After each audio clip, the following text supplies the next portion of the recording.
Welcome to math access.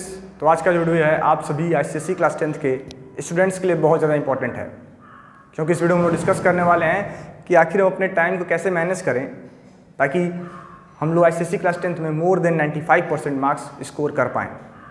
तो इस video को आप एंड तक देखें, बीच में इसको स्किप करके ना जाएँ, क्योंकि इस वीडियो में हम लोग ऐसे बहुत सारे टिप्स को डिस्कस करेंगे जिनको आप फॉलो करके अपने बोर्ड एग्जाम्स में मोर देन 95% 90% आप स्कोर कर पाएंगे। और देखा जाए तो आपके पास अब बस 5 महीनों का समय बचा है। 5 हम नहीं कहेंगे, बस 4.5 महीने कह सकते हैं। जनवरी फरवरी अक्टूबर नवंबर दिसंबर, जनवरी एंड फरवरी का हाफ मंथ, फरवरी फुल नहीं, क्योंकि 15 फरवरी के बाद से कभी भी आपका बोर्ड एग्जाम स्टार्ट हो सकता है। तो अपने पास टोटल 4.5 महीने बचे हैं, 4.5 मंथ्स।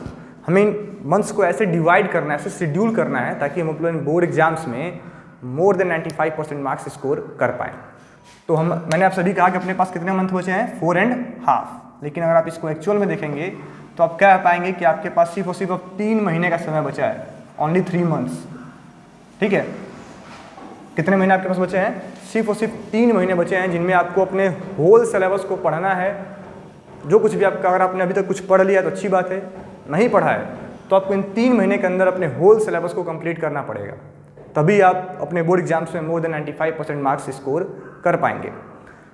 और मेरा मानना है कि अभी तक बहुत सारे स्टूडेंट्स सभी चैप्टर, सभी सब्जेक्ट में, किसी में 5 चैप्टर, किसी में 6 चैप्टर, किसी में हाफ सिलेबस, सभी ने अभी तक कुछ ना कुछ पढ़ ही लिया होगा। अगर देखा जाए तो आपका हाफ ईयरली एग्जाम भी अब होने वाला है, जो 10-15 दिन के अंदर स्टार्ट हो सकता है। तो कहीं ना कहीं आपके हाफ सिलेबस सभी सब्जेक्ट्स के कंप्लीट हो चुके हैं। तो बहुत ज़्यादा आपके लिए चैलेंजिंग काम नहीं है 3 महीने में अपना सिलेबस खत्म करना। तो बस आपके दिमाग में ही रहना चाहिए कि हमें अपने इन 3 मंथ्स में अपने होल सिलेबस को कंप्लीट करना है। इस बीच में आपके हाफ ईयरली एग्जाम्स भी होंगे, किसी किसी स्कूल में प्री बोर्ड भी कंडक्ट होंगे। तो उन सबको ध्यान में रखते हुए हमें अपने इस 3 महीने को ऐसे शेड्यूल करना है ताकि हमारा जो भी सब्जेक्ट है, मैथ्स है, फिजिक्स है, केमिस्ट्री है, बायोलॉजी है, हिस्ट्री है, सिविक्स है, इन सभी का होल सिलेबस हमें इस 3 महीने के अंदर ख़त्म कर लेना है। अब ये 3 महीने कौन कौन से हैं? तो आपका अक्टूबर है, नवंबर है एंड दिसंबर है। ये जो 3 मंथ हैं, इनमें हमें क्या करना है, तो हमें इसमें अपने होल सिलेबस को कंप्लीट करना है। जो कुछ भी हमारा बचा है और हमने कुछ पढ़ लिया है तो उससे हमें एक बार और कंप्लीट करना है पढ़ के, ताकि जो कुछ भी आपका सिलेबस है वो कंप्लीट हो जाए इन 3 मंथ्स में, अक्टूबर नवंबर और दिसंबर में, ताकि जो आपका नेक्स्ट 1.5 मंथ है उसको आप अच्छे से यूटिलाइज कर पाएँ अपने रिविज़न के लिए, अपने प्रैक्टिस के लिए। तो जो हम लोग का नेक्स्ट मंथ आ रहा है दिसंबर के बाद से जनवरी, ये आपका सबसे ज़्यादा इम्पॉर्टेंट और सबसे ज़्यादा डिसाइडिंग मंथ है कि आपके बोर्ड एग्जाम्स में कितना नंबर आने वाला है, कितना मार्क्स आने वाला है। कौन डिसाइड करेगा? आपका जनवरी। यही वो महीना है, इस महीने की मेहनत ही आप बताएगी कि आप अपने बोर्ड एग्जाम्स में कितना मार्क्स स्कोर करने लायक हैं, कितना मार्क आप स्कोर कर पाएंगे। तो सबसे ज़्यादा इंपॉर्टेंट जो मंथ है आप सभी स्टूडेंट्स के लिए है जनवरी। देन आता है आपका लास्ट वाला फरवरी, जो कि आपका एग्जामिनेशन मंथ है। इसमें बहुत सारे एडमिट कार्ड मिलना, बहुत सारे टर्म्स एंड कंडीशंस इसमें रहेंगे। किसमें? फरवरी में। ठीक है, तो ये जो 3 मंथ्स हैं, इनमें आपको क्या करना है, आपको इसमें अपने होल सिलेबस को कंप्लीट किसी भी तरीके से कर लेना है, अच्छे से पढ़ के सबको ख़त्म कर देना है।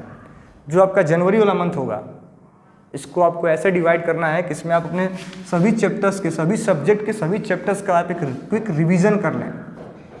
ये आपका क्या होगा? रिवीजन मंथ होगा, जिसमें आप अपने होल सिलेबस को रिवाइज कर रहे होंगे। किसमें? जनवरी में। देन इसमें बच रहा है आपके टोटल किसमें? हाफ मंथ बच रहा है। किसमें? फरवरी में। हाफ मंथ का मतलब क्या हुआ? 15 डेज। आपके पास कितने दिन का टाइम है? 15 दिन का टाइम है। इन 15 दिन में हमें सभी सब्जेक्ट्स के 2 से 3 सैम्पल पेपर को सॉल्व करना है। किसमें? जो आपका 15 डेज होगा, किसके लिए आप अलॉट करेंगे? तो सैम्पल पेपर। फरवरी महीने में आप क्या करेंगे? सभी सब्जेक्ट्स के, हर सब्जेक्ट से कम 3-3 सैम्पल पेपर आप सॉल्व करेंगे इन 15 दिनों के अंदर। चाहे मैथ्स हो, साइंस हो, कुछ भी आपका जो भी सब्जेक्ट है, सभी के आप 3-3 सैम्पल पेपर किसमें सॉल्व करेंगे? फरवरी में। तो आप सभी स्टूडेंट्स को मैंने बताया है कि हमें फरवरी में क्या करना है, सिर्फ और सिर्फ सैम्पल पेपर करना है। और सैम्पल पेपर क्यों करना है? क्योंकि सैम्पल पेपर आपका बहुत ज़्यादा हेल्प करता है, क्योंकि आपने सब कुछ आपने ऑलरेडी पढ़ लिया है, रिवीजन भी कर लिया है। तो ये हमारा प्रैक्टिस सेशन होता है। प्रैक्टिस सेशन क्या होता है कि जब भी इंडियन टीम, चाहे कोई भी क्रिकेट टीम कोई मैच खेलने जाती है, तो उससे पहले अपना वो प्रैक्टिस सेशन करती है ताकि उसमें उनको पता चल सके कि क्या कुछ हमारे अंदर कमियां हैं। तो सैम्पल पेपर समझ लो आपका प्रैक्टिस मैच है, ये आपको डिसाइड करके देता है कि क्या कुछ आपको डाउट्स हैं, क्या कुछ आपको अभी समझ में नहीं आ रहा है। साथ ही साथ ये आपको ये भी बताता है कि क्या आप गिवन टाइम इंटरवल में 2 घंटे 15 मिनट में आप अपने मैथ्स के पेपर को, साइंस के पेपर को सॉल्व कर पा रहे हैं कि नहीं कर पा रहे हैं। तो यहाँ से हमें बहुत सारी चीज़ें क्लियर होती हैं कि हमें किस चैप्टर में डाउट है, हम क्या अपने हमारा जो टाइम मैनेजमेंट है वो सही है कि नहीं है। तो मेरा आप सभी स्टूडेंट्स को यही सजेशन रहेगा कि आप फरवरी महीने को अलॉट करें अपने सैम्पल पेपर के लिए, और हर एक सब्जेक्ट का कम से कम 2 से 3 सैम्पल पेपर तो आप सॉल्व ही करें। खास करके मैथ्स और साइंस के तो कम से कम आप 3-3 कर लें, बाकी सबके आप 2 भी करेंगे तो चलेगा। तो हमें क्या करना है, फरवरी मंथ में सिर्फ और सिर्फ सैम्पल पेपर ही करना है। देन आगे बढ़ते हैं। ये तो आपका स्ट्रक्चर रहा कि हमें इस 3 महीने को कैसे शेड्यूल करना है। जो हमारे 3 मंथ्स हैं, अक्टूबर, नवंबर, दिसंबर, जनवरी एंड फरवरी, टोटल अपने पास 4.5 मंथ्स हैं। 3 महीने में बार बार कह रहा हूँ आपके सिलेबस को कंप्लीट करने के लिए। जनवरी है रिवीजन के लिए और फरवरी है सैम्पल पेपर के लिए। साथ ही साथ इसके बीच में हमारे बहुत सारे एग्जाम्स भी कंडक्ट होंगे। चाहे आप किसी भी स्कूल में पढ़ते हो, आपके क्या होंगे, हाफ ईयरली एग्जाम्स भी होंगे। देन आपके प्री बोर्ड्स ये भी होंगे। तो हमें इन एग्ज़ाम्स को काफ़ी सीरियस तरीके से लेना है। अगर आप चाहते हो कि आपका 95% आए बोर्ड एग्जाम्स में क्लास 10th में, तो आपको हाफ ईयरली एग्जाम को सीरियस लेना पड़ेगा। आप चाहें तो अपने किसी भी सीनियर से इसको डिस्कस कर लें, आप अपने किसी भी टीचर्स से इस टॉपिक पे बात कर लें कि हमारे हाफ ईयरली एग्जाम इंपॉर्टेंट है कि नहीं है। सभी लोग आपको कहेंगे कि आपको अपने हाफ ईयरली एग्जाम को सीरियस लेना चाहिए। इसमें जो कुछ भी चैप्टर्स आपके आ रहे हैं, चाहे किसी भी सब्जेक्ट के हों, मैथ्स के हों, फिजिक्स के हों, केमिस्ट्री के हों, उनको हमें काफ़ी सीरियस तरीके से पढ़ना चाहिए। आप बस समझ लो कि आप बोर्ड एग्जाम ही देने जा रहे हैं। हाफ ईयरली का मतलब क्या है, आपका बोर्ड एग्जाम। आपको ऐसे तैयारी करनी है अपने हाफ ईयरली एग्जाम की, क्योंकि हाफ ईयरली एग्जाम्स में आपका हाफ सिलेबस आ रहा होता है। तो अगर आप अपने हाफ ईयरली को सीरियस लेते हैं तो अपने होल सिलेबस का हाफ पार्ट आप कंप्लीट कर लेते हैं। बस बोर्ड एग्जाम के टाइम पे थोड़े से रिवीजन में ये आपके हाफ पार्ट दोबारा आपको क्या हो जाएंगे, रिकवर हो जाएंगे, रिवाइज हो जाएंगे। तो मेरा यही कहना है आप सभी स्टूडेंट को कि आप अपने हाफ ईयरली एग्जाम को काफ़ी सीरियसली लें, इसको लाइटली तो दे ही ना। और अगर आप हाफ ईयरली एग्जाम में अपने स्कूल में मोर देन 90% स्कोर कर पा रहे हैं, मोर देन 90% स्कोर कर पा रहे हैं, तो मैं आप सभी स्टूडेंट्स को चैलेंज के साथ कह सकता हूं कि बोर्ड एग्जाम में आपको 90% से नीचे आपका नंबर कतई नहीं आएगा, इससे ज़्यादा ही आएगा। लेकिन इसमें भी कंडीशन है, ऐसा नहीं कि आपने हाफ ईयरली एग्जाम में 90% पाया और आपने पढ़ाई बंद कर दी। अगर आप सेम तरीके से पढ़ते जाते हैं तो गारंटी के साथ इससे कम परसेंटेज आ ही नहीं सकता है, इससे ज़्यादा ही आएगा। आप चाहे तो इसको कहीं नोट कर लें, चाहे तो इसका स्क्रीनशॉट लेकर रख लें।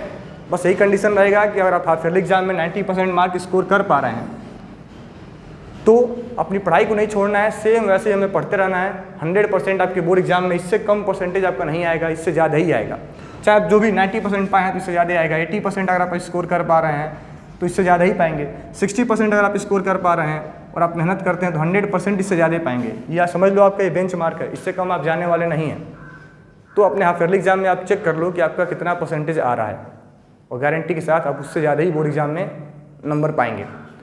तो ये हाफ ईयरली का डिस्कशन है, तो आप हाफ ईयरली एग्जाम को सीरियस लें, ठीक है। देन आता है प्री बोर्ड, और ये जो आपका प्री बोर्ड होता है सभी स्कूल्स में फुल सिलेबस का प्री बोर्ड होता है, यानी आपका होल सिलेबस प्री बोर्ड में आने वाला होता है। तो जितने भी आपके स्कूल में प्री बोर्ड हो, 2 हो, 3 हो, 1 हो, सबको सीरियस लेके देना है। आप समझ लो कि बोर्ड देने जा रहे हैं और आप प्री बोर्ड को ही सीरियस लें। इसमें अपने होल सिलेबस को रिवाइज करके आप अपना प्री बोर्ड देने जाएं।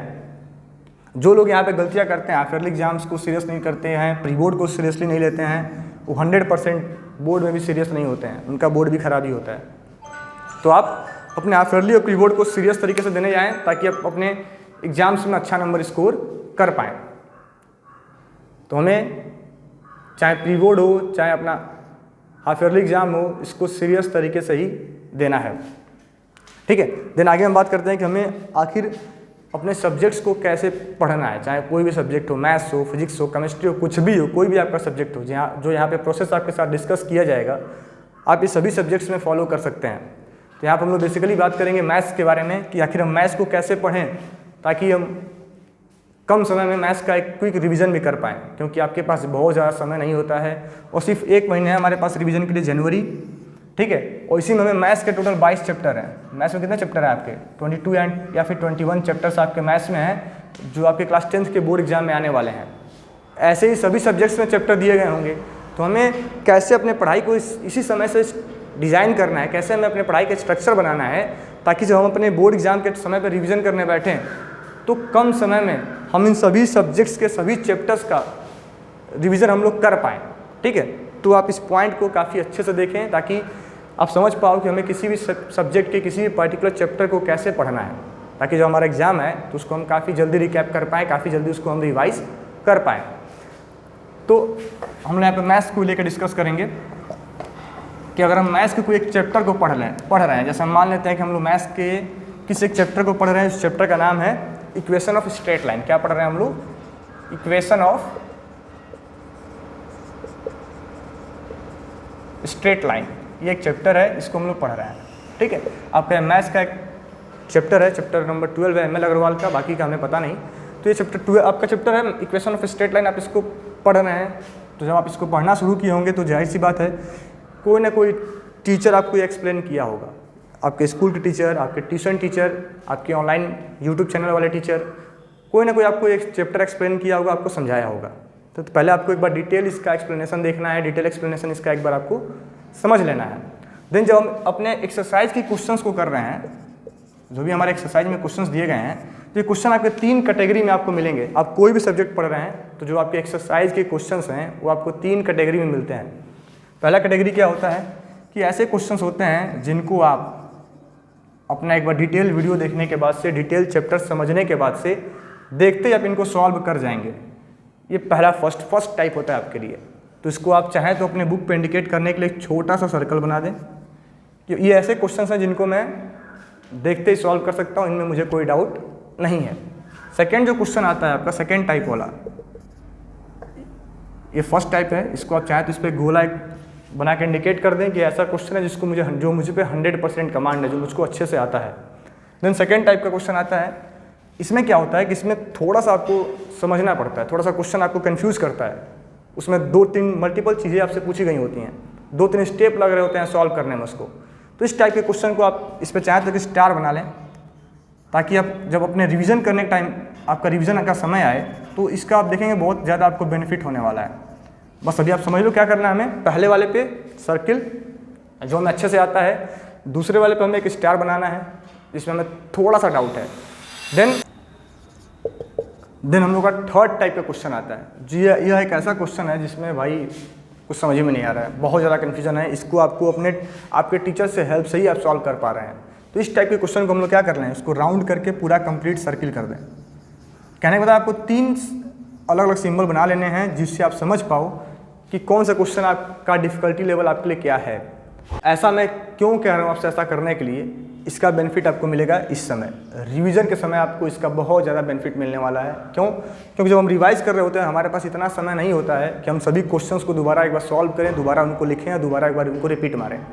तो हमें क्या करना है कि जो हमें ये सर्किल वाला है, जो हमें काफ़ी अच्छे से आ रहा था, इसे हमें बस देख के छोड़ देना है, क्योंकि हम इसको अब कभी भी कर सकते हैं। ठीक है। देन आता है अगला ये वाला स्टार वाला, जो कि जिसमें आपको थोड़ा बहुत डाउट था, इसको जब आप दूसरी बार रिवीजन करेंगे 100% आपका ये भी क्या होगा, कंप्लीट। इसमें भी आपको कोई डाउट नहीं रह जाएगा दूसरी बार के रिवीजन में। देन जो सबसे ज़्यादा इंपॉर्टेंट आपके लिए है वो है आपका थर्ड टाइप वाला क्वेश्चन, और इसको आप जब भी रिवीजन करें इसको रिपीट करते रहें ताकि इसको भी आप अच्छे से समझ पाएँ। ठीक है। तो इसका बेनिफिट आपको यही मिलने वाला है कि जब आप रिवीजन करेंगे तो आप ऑलरेडी अपने बुक्स को ऐसे डिवाइड कर चुके हैं कि हमें कौन क्वेश्चन काफ़ी अच्छे से आता है, कौन थोड़ा सा कम आता है, कौन एकदम नहीं आता है। तो रिवीजन के समय आपको काफ़ी इसका बेनिफिट मिलेगा, आपको दोबारा हर एक क्वेश्चन सॉल्व नहीं करना पड़ेगा।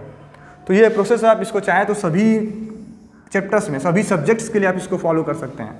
तो अगर ये वीडियो आपको अच्छा लगा है तो हमारे चैनल को सब्सक्राइब करें, वीडियो को लाइक कर दें। साथ ही साथ आपको मैथमेटिक्स के सभी चैप्टर्स के 1 शॉर्ट वीडियो बहुत जल्द मिलने वाले हैं। Thank you.